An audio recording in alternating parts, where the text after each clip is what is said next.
I would like to call the school board meeting for January 8th, 2019 for the Des Moines Public Schools to order. Please call the roll. Mr. Barron. Here. Ms. Langford. Here. Ms. Ellsbernd. Here. Ms. Delagardelle Shelley. Here. Ms. Caldwell Johnson. Here. Ms. Anderson. Here. Our first order of business is the appointment and swearing in of our newest director. In November 2018, Natasha Newcomb submitted her resignation, becoming effective on December 31st, 2018. The board started a search process to fill the vacancy for Director District 3. Applications were received from 5 qualified candidates who were then interviewed at a public meeting on Monday, December 17th, 2018. The board held a special meeting directly following the interviews to choose a candidate to fill the District 3 vacancy. Dwana Bradley was selected. So now I will call Dwana up here so that I may administer the oath of office, after which she will officially take her seat to participate in the remainder of the meeting.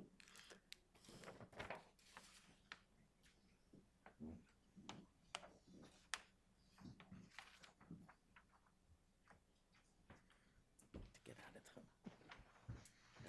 side of the camera. We'll have to talk really loud. Hold up your right hand. Okay. Do you solemnly swear that you will support the Constitution of the United States and the Constitution of the State of Iowa, and that you will faithfully and impartially, to the best of your ability, discharge the duties of the office of Director in the Des Moines Independent Community School District as now or hereafter required by law? I do. Wonderful. Welcome. Thank you.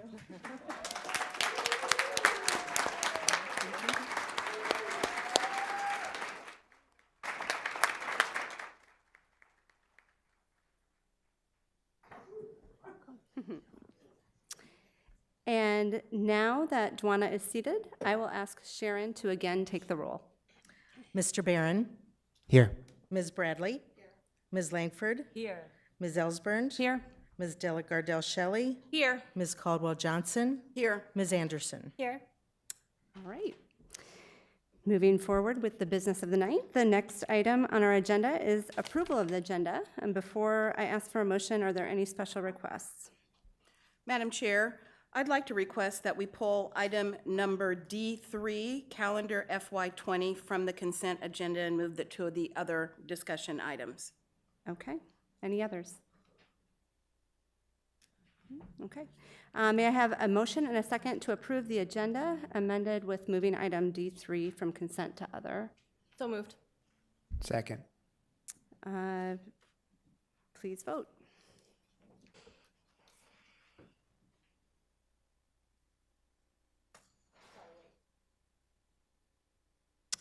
Motion passes 7-0. Next, we have a series of meeting minutes, and we're taking them one by one so that board members can abstain when appropriate according to their attendance at the meeting. The first set of minutes is for December 11th, 2018. May I have a motion and a second to approve the minutes for December 11th? Second. We have a motion by Ms. Caldwell Johnson, a second by Mr. Barron. Please, any discussion? Okay, please vote. Motion passes 6-0 with one abstaining. The second set of minutes is for December 13th, 2018. May I have a motion and a second to approve those minutes? Move approval. Second. Motion by Mr. Barron, second by Ms. Caldwell Johnson. Please vote. Motion passes 5-0 with 2 abstaining. And finally, the final set of minutes is for December 17th, 2018. May I have a motion and a second to approve the minutes from December 17th, 2018? Move approval. Second. Motion by Ms. Caldwell Johnson, second by Mrs. Delagardelle Shelley. Please vote. Motion passes 6-0 with 1 abstaining. Next, I will turn it over to Dr. Ahart for district recognitions. Tonight, we have some important news to share, along with a very special guest as a part of our meeting recognitions. Over a year ago, Des Moines Public Schools began an effort to make Special Olympics a more meaningful experience for all students. Thanks in part to encouragement from Thomas Hoffman, our principal at Brody Middle School, along with the good work of our special education and physical education staff, our middle schools set off to become Special Olympic Unified Champion Schools. Unified Champion Schools bring together students both with and without intellectual disabilities through education, sports, and youth leadership to provide them with the knowledge, attitudes, and skills necessary to create and sustain school communities that promote acceptance and respect. Last April, we began a new tradition at DMPS as more than 300 students representing all of our middle schools gathered on the campus of Drake University for our first Unified Sports Day. This week, we are honored to host leaders from Special Olympics as we continue to build on this effort at DMPS. One of those with us this evening is Dr. Timothy Shriver, the chairman of Special Olympics International. Tim brings a wealth of educational experience to his work, from holding a doctorate in education to having been a classroom teacher to being the co-founder and chair of the Collaborative for Academic, Social, and Emotional Learning. Today, through his leadership, Tim is not only following in the footsteps of his mother, Eunice Kennedy Shriver, who founded Special Olympics, he is moving forward in ways that support our own goals of inclusion and equity for all students. To share more about this, it is my pleasure to introduce Dr. Timothy Shriver. Dr. Shriver?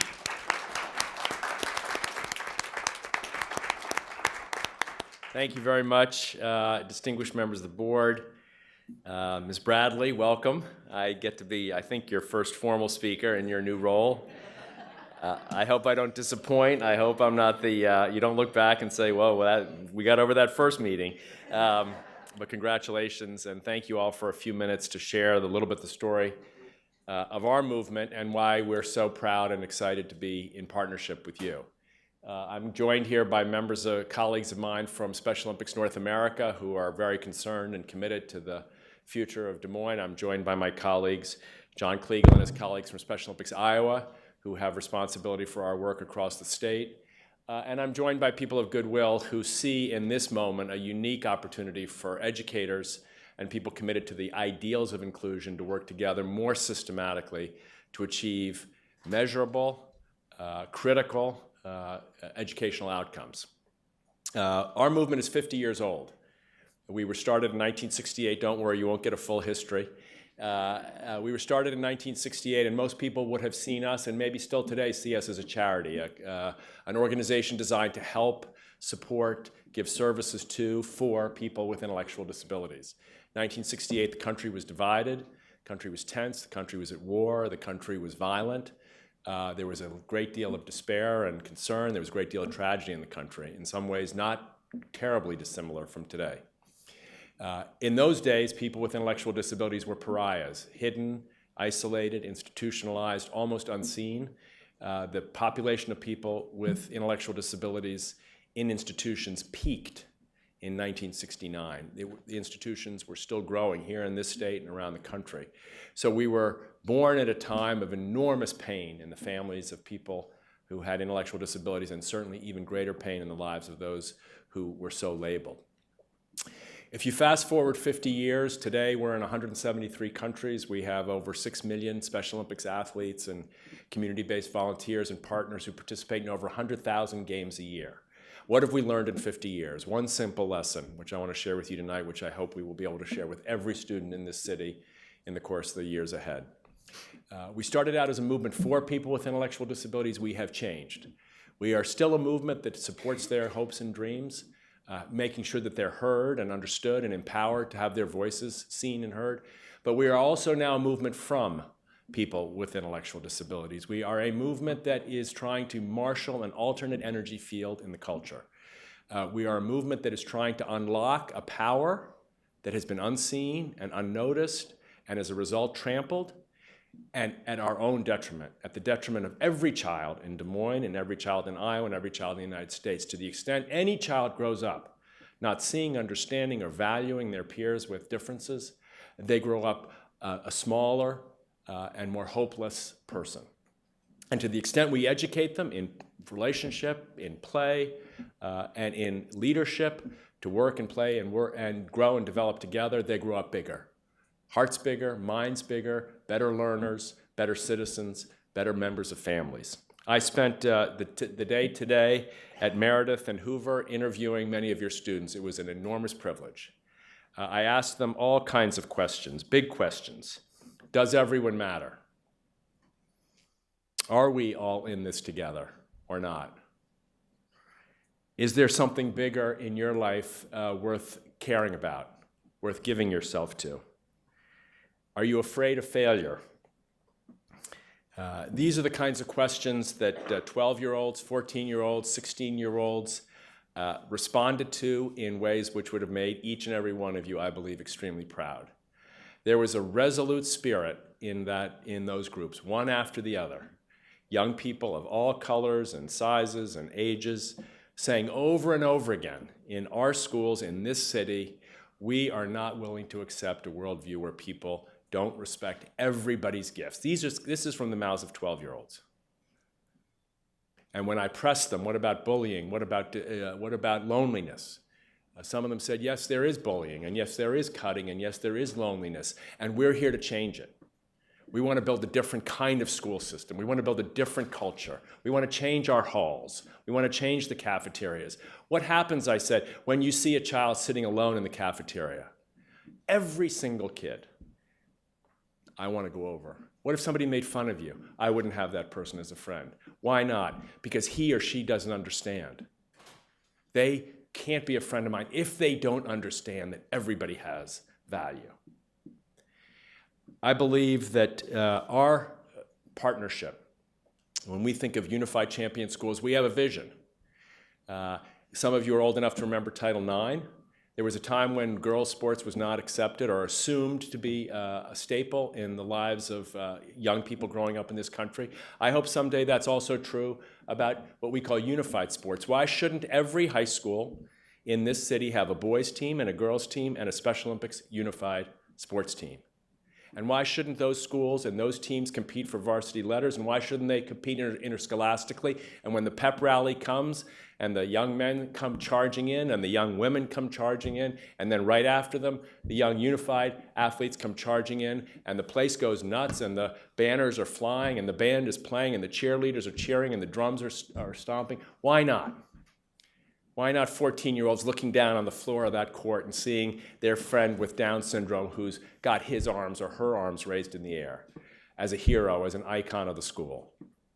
We have a vision that every school in this city will have young people being invited to lead a movement of inclusion. We have a vision that every one of those teams of young leaders will take as their responsibility creating cultures and climates that we can measure. Cultures and climates and making them inclusive of all. I think I'm already probably over time, and I don't want to ruin your very kind welcome, but I do want to say to you that we're here for good. We have support from, we're not here just with our hand out. We have financial resources to help stimulate this kind of transformation. We have data that shows that when we do it well, the outcomes are good academically and socially and behaviorally and culturally. We're not expensive, but we are high impact. And if you ask me what the country needs now is young people who are given the voice to tell the story of a future that maybe the rest of us haven't quite figured out how to guarantee them. But they're ready. I know you know this. I'm a believer after one day.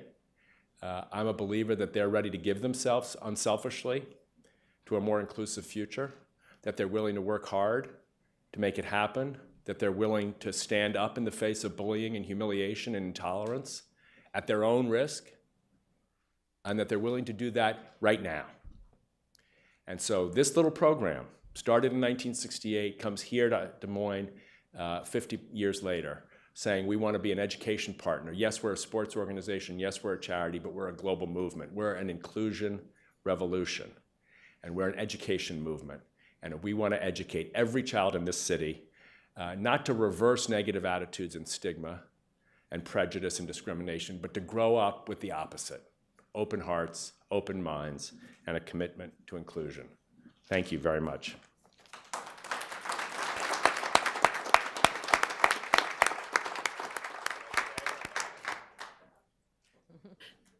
Thank you.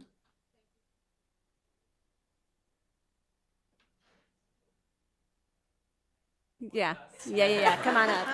Keep talking. So you say, so I scratched my notes and I made a huge mistake. So some people say this is not possible, but I want you to know that here in this room tonight is a person I met when she was 3. I just saw the picture for the first time since then. A person who, when she was born, a lot of people might have not have had great and high expectations, but as far as I know, she's the only person in this state who's been selected from peers around the world as a leader to travel from this state to the United Arab Emirates, to Abu Dhabi, for a global gathering of the world's most committed leaders on the issue of inclusion. The head of the World Bank will probably be there, the World Health Organization, the head of state, senators and congressmen from the United States will travel, and they will be accompanying Joy Rector. And so if you don't think the world can change, Joy, will you stand up? There you have an agent of the change.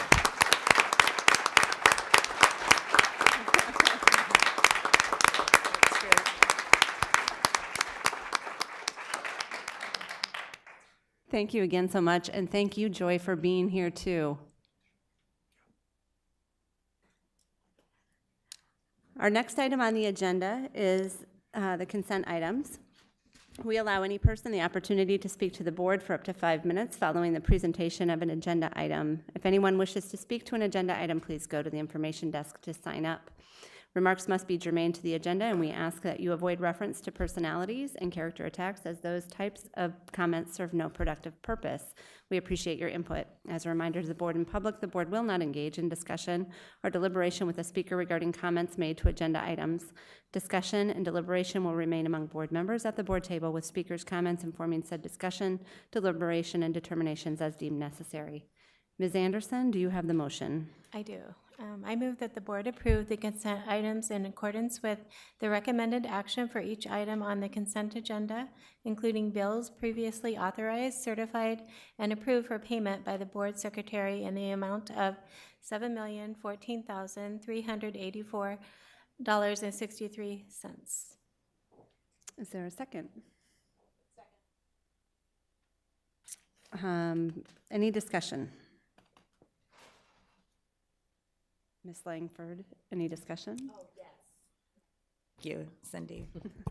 I just wanted to take a moment because I think sometimes, particularly for the public, you know, the items on our consent agenda can just get skipped over and we don't get a chance to really talk about. We have some important things that come through on our consent agenda, and particularly our latest monitoring report 2.10, community and civic engagement. I just wanted to publicly say, Tom, a lot of the work that I read about was really exciting. All of the work, this monitoring report outlines a lot of the work that's happening in terms of our work with community schools, the work that we're doing with our English language learners, the work that we're doing in terms of engaging the community through our website and social media. And it was just really, I was heartened by reading a lot of the things that we have going on in the district. And I don't know if we don't tell that story well. And so if you haven't checked out that report, I encourage you, go on the website, check out this latest monitoring report on the consent agenda under D. I think we're doing some really noteworthy work. You're welcome. We have one item that we just sealed the deal on today that I couldn't include because it was too late, but that'll come at a later date. But we continue to press on that very important issue. Thank you for calling that out. Any other discussion? Please vote. Motion passes 7-0. The next item on our agenda is item D3, calendar FY20, which was moved from the consent item. Superintendent Ahart, would you please introduce the matter?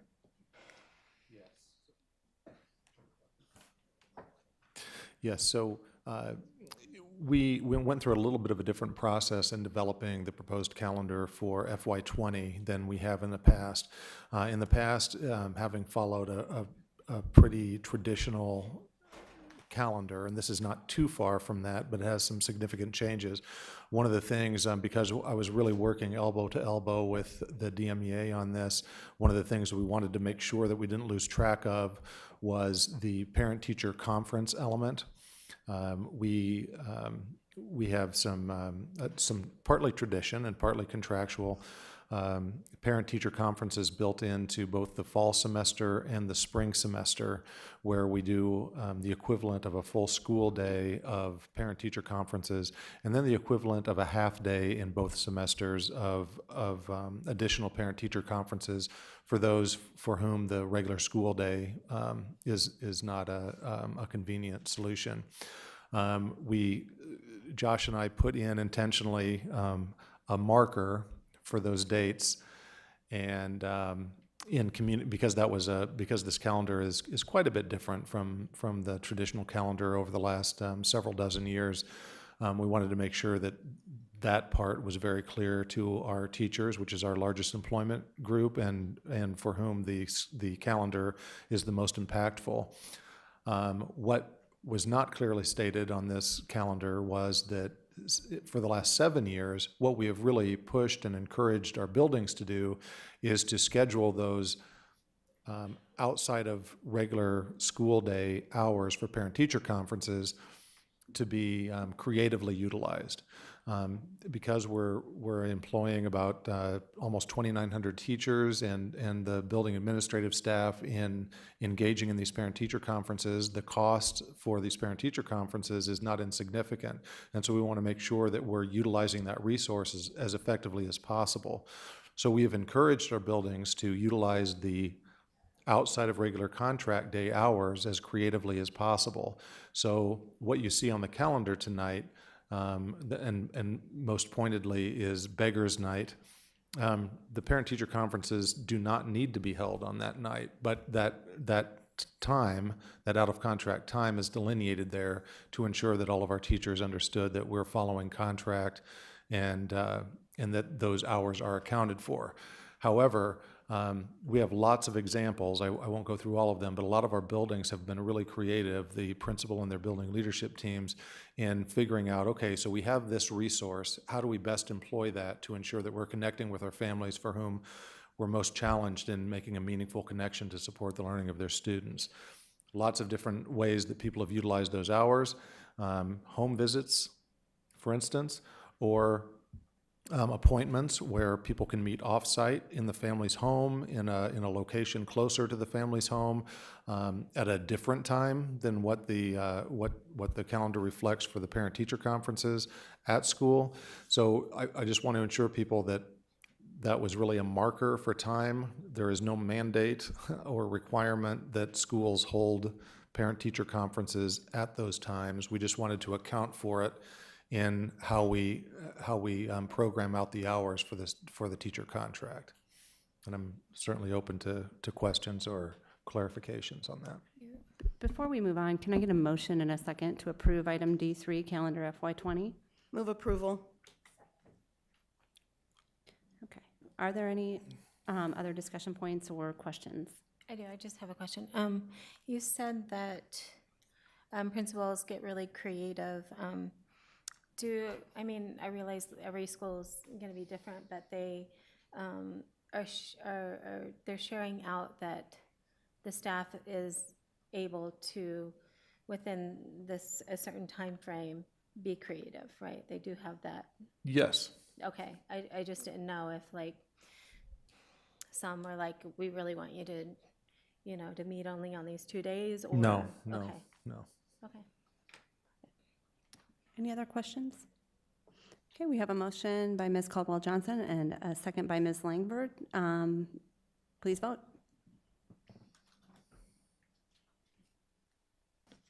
Motion passes 7-0. The next item on our agenda is item E1, open enrollment, late applications for denial. Superintendent Ahart, would you please introduce the item?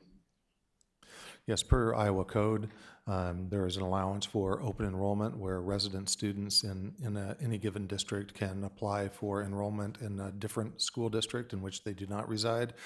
There's a state mandated timeline for that, but applications can be received outside of those timelines, and when that happens, they go through a vetting process internally, and those that you have on the agenda tonight are those that did not meet the special exceptions and so have been recommended for denial.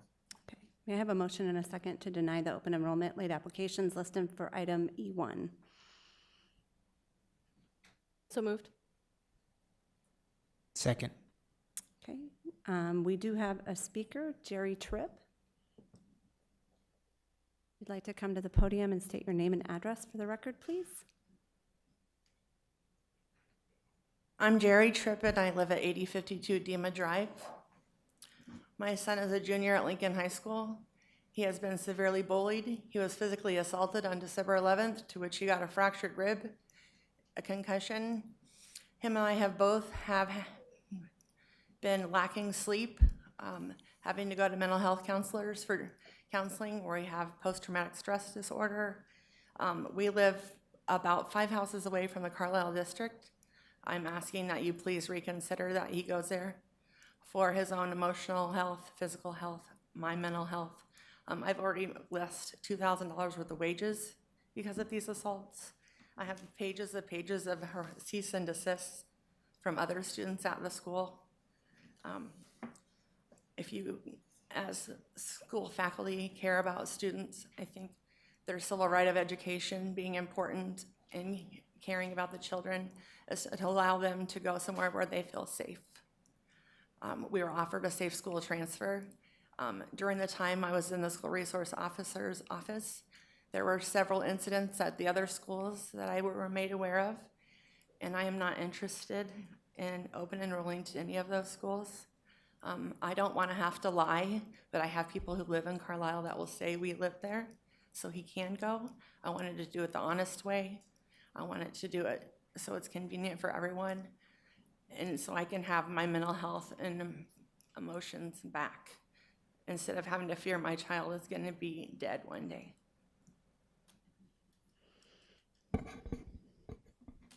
Thank you for your time. Thank you for being here. We do have a motion by Kirsten and a second by Rob. Is there any discussion or any questions? Okay, please vote.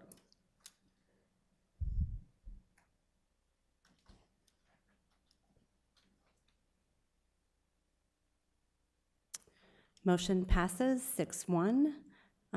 Again, thank you for being here. Administration will be reaching out to you with next steps as far as reaching a resolution.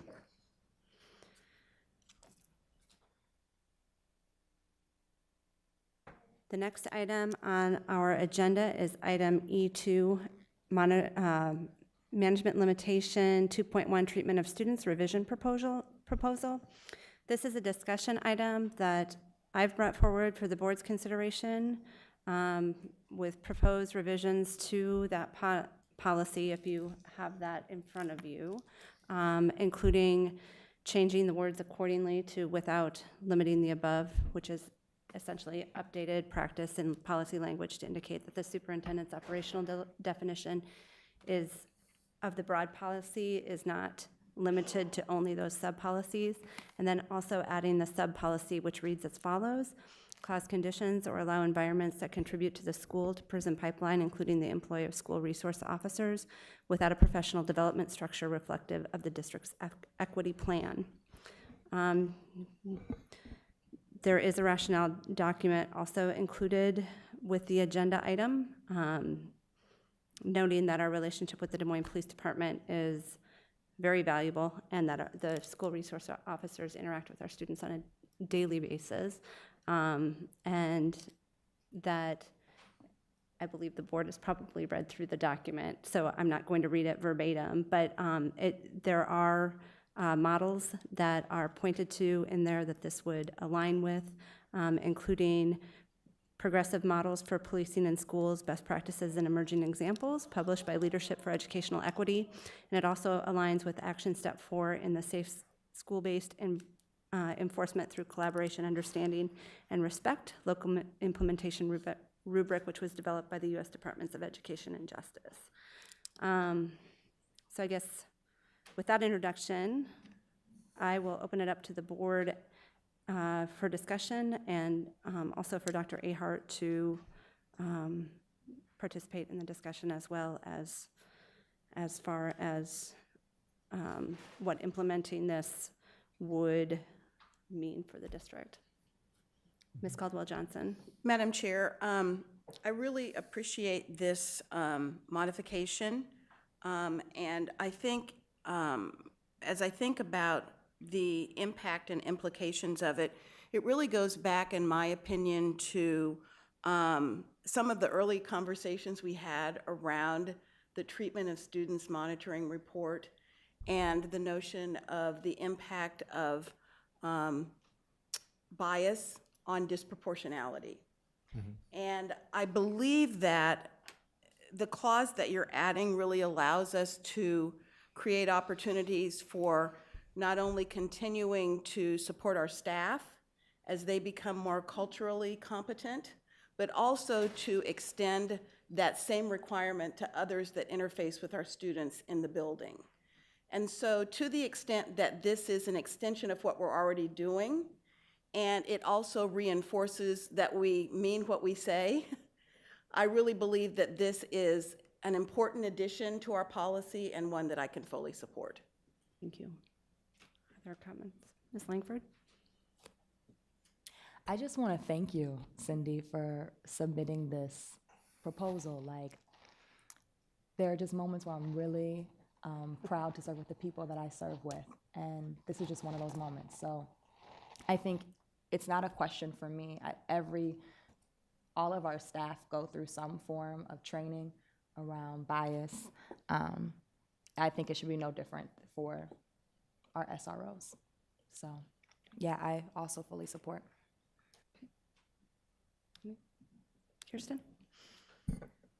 I think for folks that have been involved in the education space, the relationship between schools and police officers in schools has been complicated, and there is evidence and data that we can point to across the country that shows that the presence of police officers can have negative effects on our students, particularly our students of color. And I think that this will help us in our mission to continue on our equity plan and to continue to make sure that all of our staff are continuing to do the best work for our students. And so I think that this would not disclude those that maybe come to us from outside, and the work that we do with community partners is ever important. So I think this shows our value to both our students and our community partners. Thank you. Any?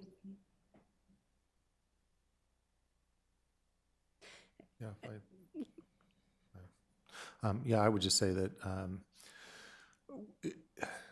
it's easy to, I think it's easy in our community to take for granted the work that the district is doing to support cultural competence and equity, and as Dr. Shriver mentioned earlier, full inclusion and equitable treatment of everyone. And this policy actually will give administration an additional tool in asserting that agenda more broadly than within the doors of the school. We do have a very positive relationship with Des Moines Police, and I think we've had very healthy relationships, particularly with the SROs. However, as the board is aware, over the last 2 years, we've had 3 different changes in position in the leadership of our SROs. That's not a criticism by any stretch, but it's just the natural progression of people's careers. But what happens with police work specific to schools is very different than what happens in the broader community. And we need to ensure that the presence of our police department is aligned with the values of the district and of our school community. And stability in personnel is one piece of that we don't have much control over, but certainly having some teeth in governance policy as to the expectations that we can share, not just as a personal desire, but as a matter of policy, and ensuring that the development, the collaborative professional development that our building teams incorporated with our SRO team undergo is just has a much more solid foundation through the revision of this policy. So I think it's a positive step in the right direction. Mr. Barron? Just for the record, though, I do want to make sure and underscore what the superintendent just said, which is that we do have a positive relationship with our SROs. I understand that we've had some turnover and the sergeants that have led that unit, but we actually have several SROs who have been in their buildings for many, many years, and are very much a positive impact and influence in kids' lives within our buildings. And I think that that should be stated from the board perspective as we have this discussion, because I agree with having training that is aligned with the training that all of our other building personnel are going to have. But let's make sure that it's understood that we have very good SROs that are very much contributing positively to our kids' lives. Absolutely, and that is something that I did mean to also mention, is that this is by no means an evaluation or a reflection on the SROs that we have working in our school district, and their service is greatly valued, and we know that they value our kids too. But I do want to make sure that is understood as well. So thank you. Nothing else? Okay. So this was a discussion item, and so from what I've heard, it will be then on the agenda for next time for action.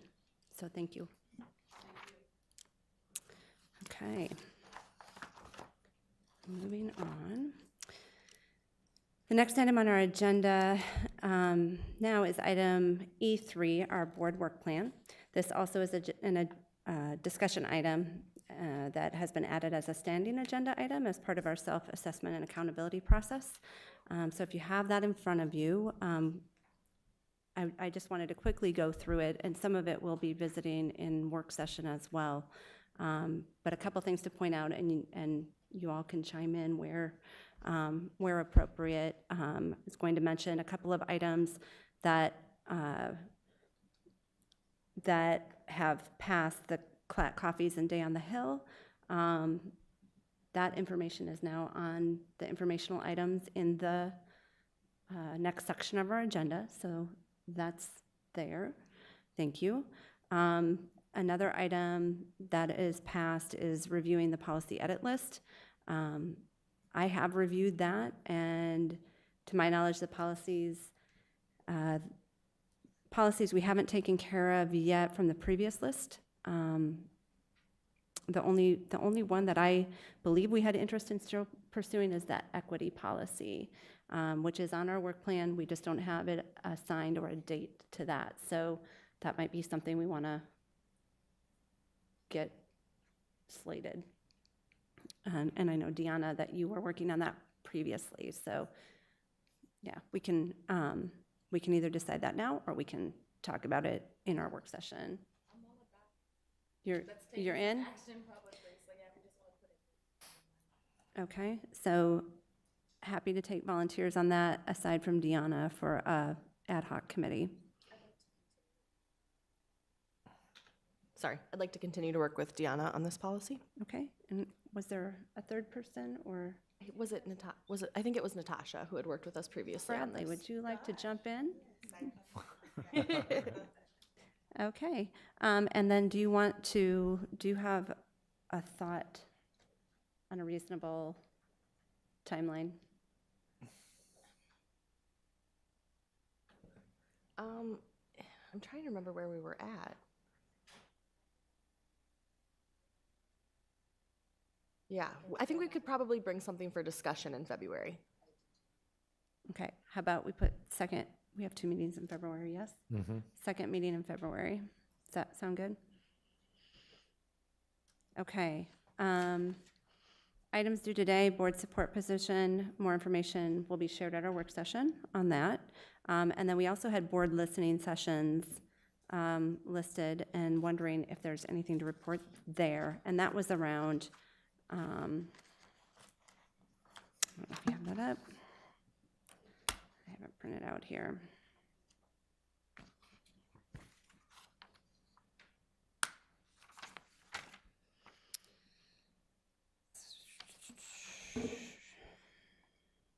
Sorry for the delay here, don't have it. Rob, Deanna, and Kirsten. That was also related to treatment of students and around behavior and various incidents on or around school properties. And it was about determining a list of stakeholder groups and potential plan and schedule for listening sessions to inform board policy. And if we want to put a later date on that, this would be the time to do that.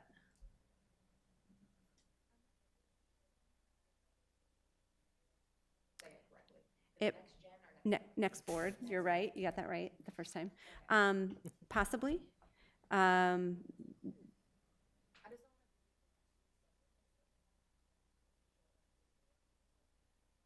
Meeting with students about a ton of things, but if it, in terms of the things that we want to meet, I know we have to go out and do community listening sessions Yep. in terms with our work with that, so I just, if it folds into that, then I'm like, maybe we should wait. If it Agreed. doesn't, then. Does everybody agree with that, to kind of wait and, Yeah, could we put it on like as the due date as with our next board folks? Because I think we would have an idea then if yes, like once we meet with them on that Saturday in February, we would have an idea of, yes, this work fits in with that, or no, it doesn't, and then we would be able to make that decision and move forward. so in regards to their listening sessions, I did get a message Okay. today, and that they would be interested, if it works for the board, in conducting and actually staying, they're coming February 2nd to work with us, and staying through Tuesday to actually do those community sessions Sunday through Tuesday, if the board wishes. And some of these topics could be, That might be something that. we could that negotiate could, with them. or could be a discussion and find out. So, perhaps, That was sort of part of their yeah. process anyway, Right. so I I think- personally, I don't have a preference as to when, probably sooner versus later, so Yep. if that makes sense, then absolutely. So we're good with, Wait, is that, can I get clarification? yes. February 2nd is when we meet with them, so the 3rd, 4th, and 5th is when they would look at holding a number of community sessions around the district. Got it. What I remember, though, from their presentation, and because I remember we were having questions about the scope and if we could have larger meetings to encompass more people. Yep. They didn't necessarily, I don't remember it being broken out by demographic. I remember they were talking about just like large sessions, but not specifically like student-focused, or, do I remember correctly? I think that's something we can We just might follow want up to with get that them. clarification. That would be a Yep. deciding factor for me. Okay.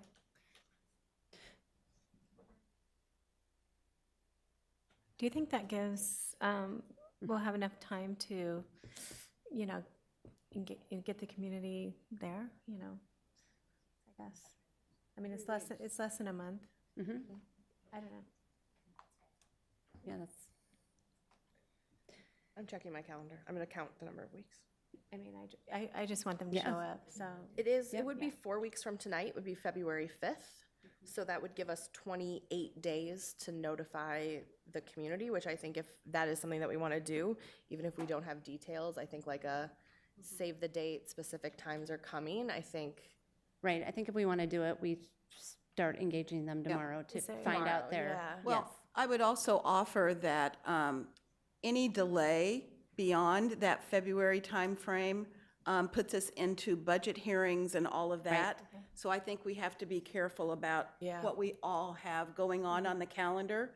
So I think sooner versus later, so we're not butting up against another request of the public for budget Their time. conversations, et cetera. Case, can we get can you have the conversation, or whoever have the conversation with next board like tomorrow to see? And then we can figure out if we need to go a separate route for the student thing or not. Well, and I think I don't think it's one or the other. I think we can do sessions on the 3rd, 4th, and 5th with the broader community, and I think if what we come back with next board tomorrow is that isn't the appropriate time or space to engage with students, I think we could come up with a plan to meet with other constituency groups, but this is something that we were gonna do with next board anyway, and I don't see any reason to not go ahead and do this and then supplement with additional as the board sees fit. Okay, so, okay, And I just wanted to just make sure it didn't conflict with anything like Terry was saying, but I don't feel like there's anything going on the 1st of February, so. okay. Okay, so,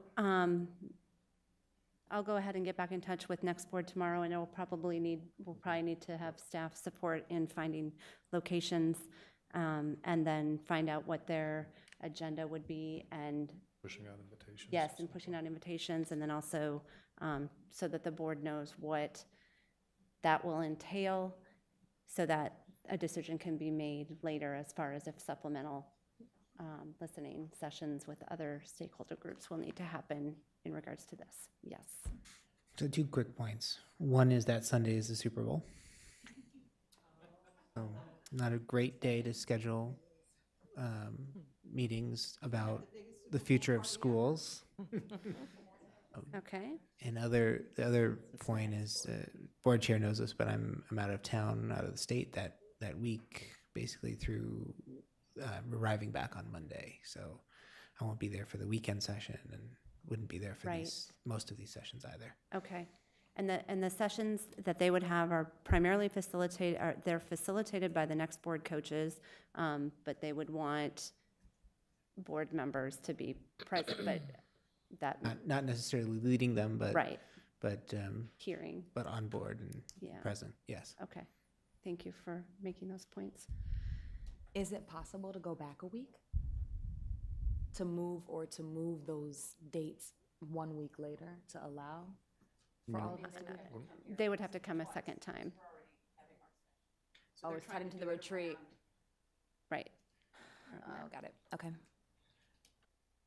So when I talk to them, we'll talk about Super Bowl Sunday. Might come as a surprise, but some people don't care about football. But anyway, it might show up. Some people don't, but some people do. And so we Several might dozen million do too, though. So Sunday might be a great time for people who really would rather have something else to do to come to a listening session. But Question would be, with it being a Sunday, that also might give us an opportunity to engage our faith community in that time that happens after services, or like to go, I don't know, as appropriate to be a little bit creative, because I know that is something that we've talked 5 about in the o'clock, past. 5:30. And staff would have a better idea of what that looks like, because I think it's an evening game, right? Or yeah, is it an so early maybe game? it's an early afternoon. I suppose it depends on when you. Commercials start at 3. So maybe Commercials it's start at maybe it's a 3. 1 p.m. session Oh, before for the before Super that. Bowl, right? Not the commercial. Okay. Okay. So I think we're okay to move forward from that topic. I think I know what I'm supposed to do, and what I need to get back to all of you on. Upcoming, just to have on the radar, City Council School Board joint meeting. Terry, Tom, and I are going to meet with Mayor County Councilmember Coleman and Scott Sanders on the 16th of this month to continue planning, and hopefully we can come up with a date and or a proposal of dates to see what works for that. From there, we have some 360 evaluation collection of information is in process. Our next board coaching schedule, we have our first retreat on February 2nd, and then we'll probably be getting a schedule from there. And finally, a number of superintendent compensation and evaluation committee items have a February 5th date on them, just to give you a heads up on that. And then items to add. At our last meeting after the monitoring report 2.3 treatment of employees, we talked some about policy language. I don't know if review of that policy is something that we want to put on there. Yes. Oh, okay. Yeah. Was there more to? Well, it's add that? the superintendent evaluation committee is Yes. cited. Is it the superintendent compensation committee, or is there? I'm not familiar with that particular committee. I think it's the compensation. Is it the compensation committee? Yeah, Yes, it's- superintendent compensation committee. So the 2 items, the rubric and the timeline, are both designated to the superintendent compensation committee. It's the wording says superintendent eval committee, and I just don't think that committee exists. So I want to make sure that it's either Yep. compensation committee or an ad hoc committee. Okay, it is the compensation committee. I was thinking it was all the same committee? Yeah. I mean, Can it it's- all be the same committee? And I'll just get the wording corrected? Yeah, well, and that way then I don't ignore it because I'm on that committee, so I have to pay attention and do it then. Okay. Superintendent, sorry. Okay.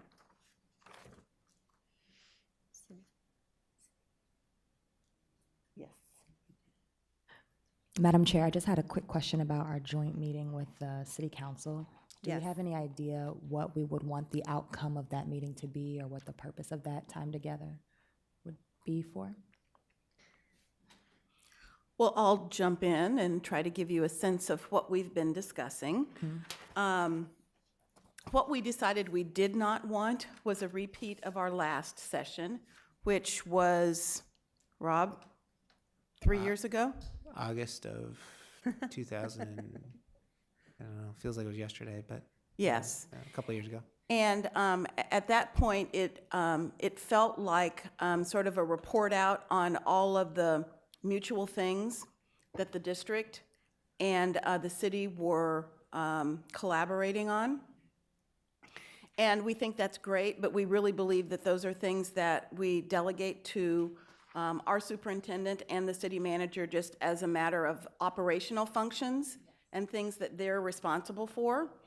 And so our conversations have really focused on things that we need to be talking about at a policy level or things that we can jointly own as a way to drive our collaborative work. So one of the things that came up was the city's focus on neighborhood revitalization. And if you'll recall, there is a new report that was issued, the CZB report, where the city has now identified 4 neighborhoods where they intend to invest a substantial amount of money to focus not only on stabilization but also revitalization. And our conversations were around ways that we might leverage the district's assets and resources to support some of that work. And where it goes from there, I think is what our next conversation will be about. But that's generally sort of how we've focused our efforts on ways that we sort of leverage our joint resources in a way that speak to the needs of the people that both live in the neighborhoods and also kids that attend our schools that live in those neighborhoods. So what that ultimately looks like, I don't know, but that's sort of where the conversation is focused at this point. Is that fair? Spot on. Yeah, I'm just wondering from a board, if it's more of a board to board or board to council meeting this time versus more of It our is, chiefs. Yeah, that's what I'm we're wondering trying if to we can achieve. do a prep session before then, so just kind of we're all on the same page about what we hope for that meeting to be. Are there things in particular? I mean, I think it's an open slate right now. So if there are things that you would like for us to focus on, Oh, go ahead. I think as an individual board member, I have my own opinions about the neighborhood revitalization plan, right? And so I would just be interested in us fleshing that out more a little bit as a board, kind of what we were thinking about in terms of district resources and what we would like to add. I'm also really interested in a lot of the conversations that came up, I think, with our change in school hours, is we started talking about a lot of our safe walking route access. I don't know if that's a place for the board to be involved in that or not, or if that's more a chief function.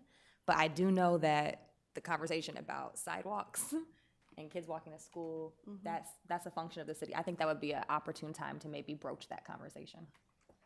Well, and I know I've mentioned this to the board before, and I don't know if I've raised it up here, but out of some conversations in San Antonio last year, I had the opportunity to meet Mayor Cisternos, and he had spoken about some of the work they did in that city to connect their schools with their public libraries and doing some really great work to create literacy-rich environments across the whole city and across the community for kids. And we all know that education has huge gains for kids in terms of what their lives look like afterwards, and that access to books and the internet. And I know our public library recently did a policy where anyone, regardless of how many fines they have, can still use the computers and use the internet. So I think there are policy conversations happening, and I'm just wondering if that would be a space for this meeting too, to start thinking about how can the schools be part of that conversation of creating a literacy-rich city for our kids and, you know, for all community members, so. Which I do know the Des Moines Public Library is a community partner now. Right. That's recent, yes? Yeah. Yeah. Yeah, so, and but I it just has think an like MOU, continue but to have those conversations, how can the city partner with, you know, some of their entities in our schools? As a librarian, I would love to see space for, you know, utilizing that space in better ways for our families and for our kids, especially in those areas of the cities where, you know, the public libraries aren't accessible by DART yet. Like there, you know, there's lots of things that I think and connections that could potentially be made that could help our kids and their families, so.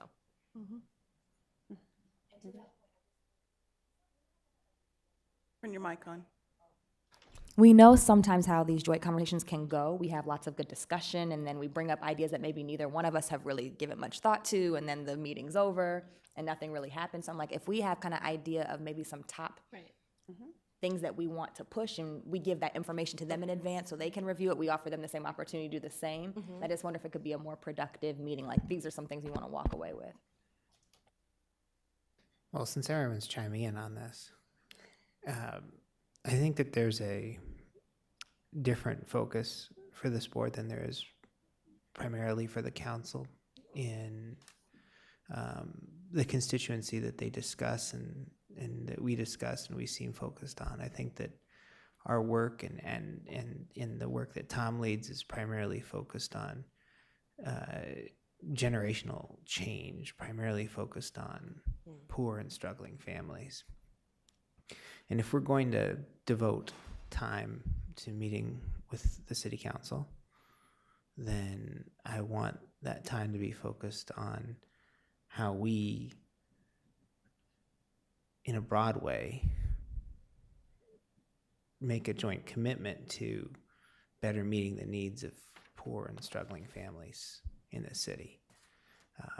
I am not focused on the operational aspect of these things, as it's not something that matters to me, or it's not the role that I ran for.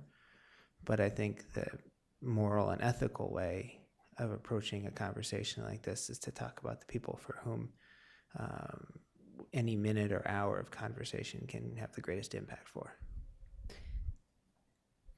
Thank you, Rob. I wholeheartedly agree with that. And especially when we think about our student, we should be outcomes focused and definitely looking toward those families.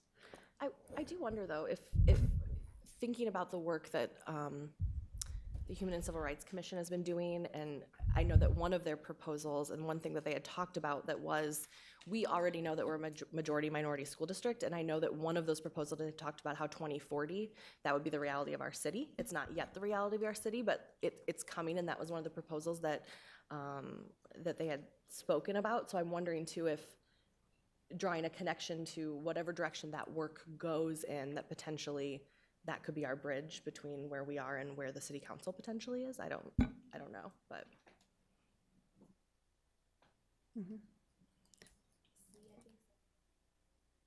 Thoughts about where the conversation could. So many of us have so many different thoughts about where the conversation can go. So I just, again, really want to lift up before we go, having some sort of idea what we want to focus on as a board to come to the table with, to give them time, you know, so we can have a really fruitful conversation that has a next step. I think, you know, there's an opportunity if the council and the board are meeting together, clearly that's a public meeting, and elevating, I guess, in a way that Rob referred to, and what's good for our students is good for the city. That's just undeniable. What's good for our families is good for our students, to make that connection a little bit more directly. And the more we can elevate that connection, and that we all have shared responsibility in that helps lift that up on the agenda of a council that functions very differently from our board. And I think that that's a very appropriate role for this board, how this board has chosen to operate. And to Rob's point, this is not an operational board, this is a governance board. And a big part of that, which oftentimes I think is too easy for us to lose sight of, is setting the agenda. And I think that if we're thoughtful, as Deanna has suggested, you know, a joint meeting or meetings with the council that's thoughtful in advance can really elevate the agenda that would not only benefit our families and students, what we're all about, specifically to DMPS, but would also further the goals of the city in ways that they don't necessarily connect to because of how they operationalize their duties.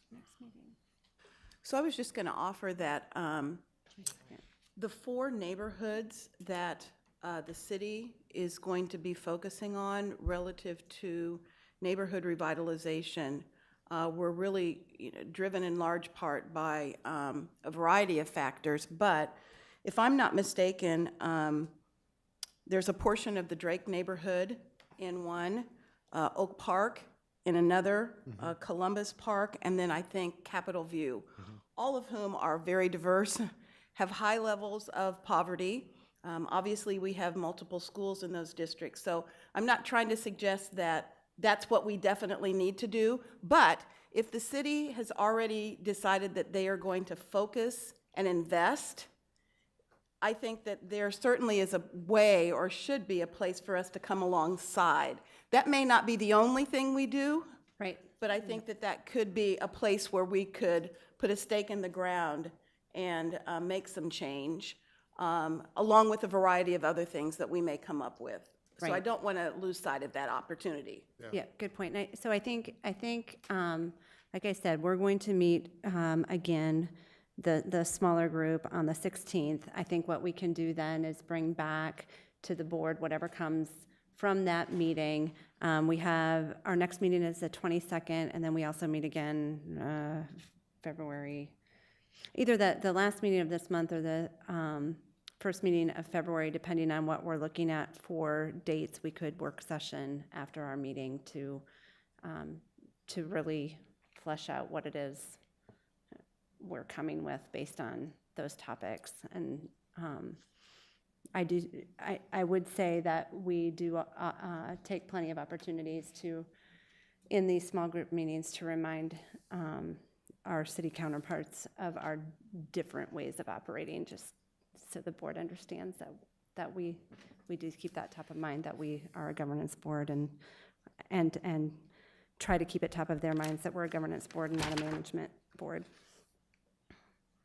So I think we'll move on from that topic. Actually, Okay. I was just going to say I agree with Deanna and Terry. And it sounds like you have a good start, a really good talking point here that they're already working on. But I do think that instead of having too much of a variety, because we can get, Yep. off, and it wouldn't be as focused, I guess. So, thanks. Okay. And then finally, last thing on this, is there anything that well, I started talking about 2.3, do we want treatment of employees? When we talked about that monitoring report, we also talked about, we talked about KPIs, but we also talked about, perhaps the policy needs to be revised. It's less of a KPI issue than a policy language issue. Is that something that we want to put on our work plan as a review item for an ad hoc committee? I definitely think so. I mean, the level of, I don't know that consternation's the right word, but the way we stewed over that, I think leads me to believe that either we're not clear or we need to change something. So to the extent that one or both of those exists, I definitely think that at least at a minimum, a review of the policy is something that I would be more than willing to assist with. Okay. Anybody else?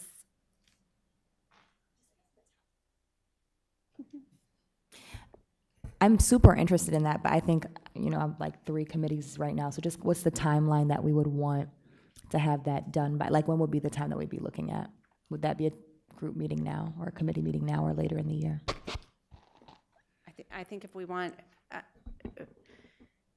If we want some change to happen, it needs to happen soon. he Then needs I'll to, back. say, 'cause Tom we're needs to have halfway through whatever language that is. Yeah. a fiscal year at this point, and so changing a policy would mean changing monitoring, which would, I don't know what that looks like, I guess, from a from our governance standpoint and from, what's happened, because I don't think we've actually changed any KPIs since I've come on the board, so I'm not sure what that looks like when policy changes, but that is part of the consideration as well. I would assume that if you change policy, potentially that has to be responsive.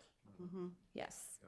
Yes, so there might be a sensible time to, based on that monitoring timeline and report, the cycle of your reporting, that would make sense to not bring it ahead of that.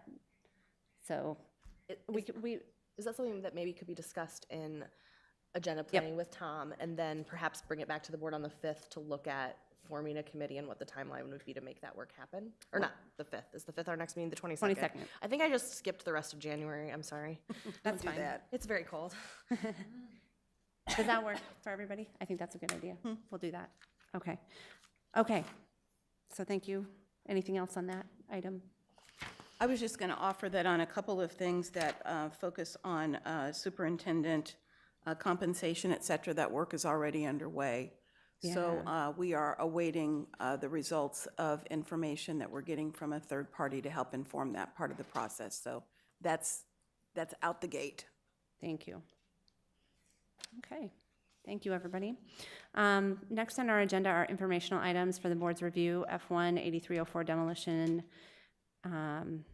East 13th. Did I read that right? Q 8304 demolition, East 13th. Item F2 Head Start Policy Committee meeting minutes for November 2018. And finally, F3 CLAT update. I don't know. I know these are informational items, but Heather, maybe you want to mention it right now out loud, what you have coming up. Right, the legislative session is going to be starting Monday, January 14th, and so we're going to kick off our first coffee with legislators on the Saturday before, so Saturday, January 12th, the Saturday coming up, from starting at 9 o'clock at Hubble in the library. So we hope that we have a good turnout. Everyone in the audience is invited, and everyone at home, please come and with your questions, and we hope to get good engagement.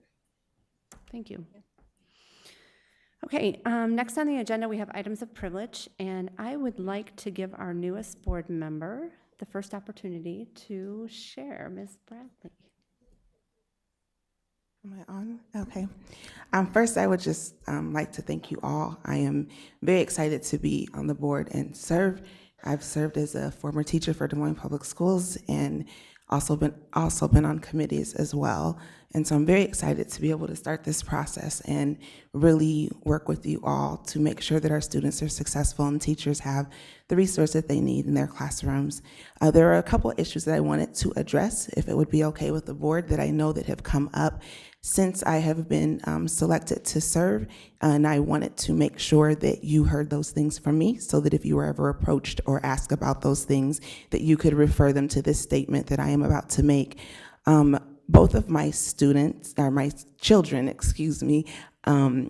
one attends private school, Grandview Christian School, my son does, and then my daughter is open enrolled at Roosevelt High School. So I'd kind of like to just take a few minutes, not too much of your time, just to, just share with you my reasoning for doing that. Didn't see that I would be doing this years ago when I made the decision. My faith is very important to me. It's the essence of who I am. It sustains me and it keeps me. And so when I was growing up, going to private school was something my parents always wanted to do for me. Unfortunately, they weren't able to afford to do anything like that for me, and I got the opportunity to do that for my own children, and chose that route for them because for me, it's important for them to have that foundation. So the choices that I made to enroll them both in private school was very personal for me. It was a very faith-based choice for me. My daughter, as she grew older, decided that was not the environment for her, and she left out of there at 7th grade. I was okay with her doing that. I am a product of public school, and I think I turned out okay. So I wanted to support her in that and allow her to be able to do that. At that time, I open enrolled her at Roosevelt High School. That was a decision based off of the fact that my family had attended there. My sister had been there. Unfortunately, we moved to Ankeny my 5th grade year, and I didn't have the opportunity to go to Roosevelt. So I'm actually living my dream through her. So she is a senior this year. Had she have been maybe a freshman in high school, I would have definitely explored the option of putting her at East High School, which is the district that I represent. But any person that's a parent in this room knows that telling your daughter her last semester in school that she would need to transfer is not going to go over too well with me. So she will finish out her senior year at Roosevelt High School. My son has no desire to be in the public school at this time. That is a choice that I do leave up to him. He is 13 years old and is able to communicate to me, but both of my kids know that if they ever decide that they want to make that transition, I support them wholeheartedly for that. And I'm telling you all that just to say that I hope that no one questions my ability to be the strongest advocate for Des Moines Public Schools. This district has been in my heart. Even when I left, I still continue to teach children in an after-school program. I just can't walk away from teaching. It's something that I've loved. I've been a member of the union and a union representative. I have a very unique perspective, and I think I can bring all of those different perspectives to this board. So we can have further conversations if you would like about that, but those were my reasonings for those decisions, but it will not stop me from making sure that I do everything possible to represent my district well and make sure that the students across the district are successful, and to work with you all to make sure that we make choices that are best for our students and our teachers. Thank you. Thank you so much. And again, welcome. Any other board members have comments or items of privilege? I'm probably just going to start a chorus of welcome, but Dwana, we got a chance when we did board orientation, I got to welcome you, but I just want to take the opportunity to welcome you and thank you for putting your name out there, because as we all know, that's not a difficult, or that's not an easy thing. Sorry, it is a difficult thing. And then, you took it one step further, sitting for a public interview. So thank you so much.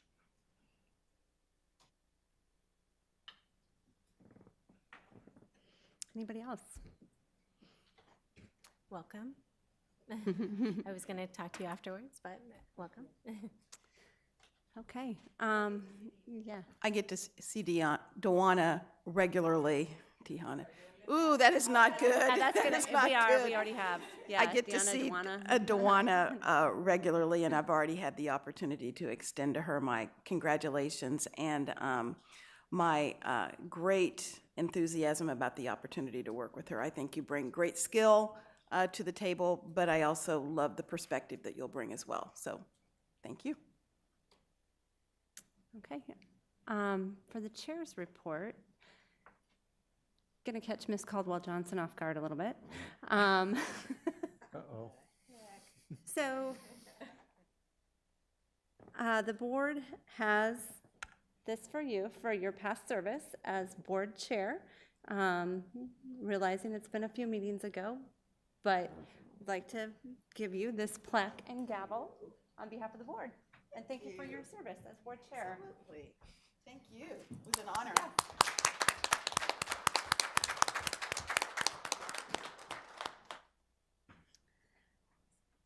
And now I will turn it over to Dr. Ahart for the superintendent's report. All right, well, we are on the cusp of ending the first semester of the 2018-2019 school year, and as we'll be discussing in our work session, the first item on our work session, that because of year over year over year over year over year inadequate funding from the state, we're again faced with some significant budget challenges.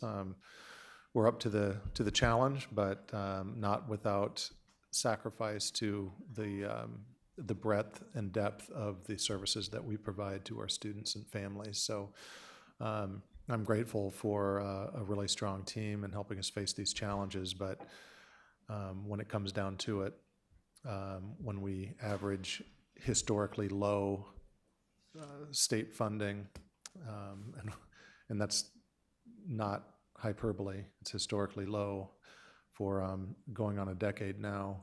There are just some certain realities that can't be avoided.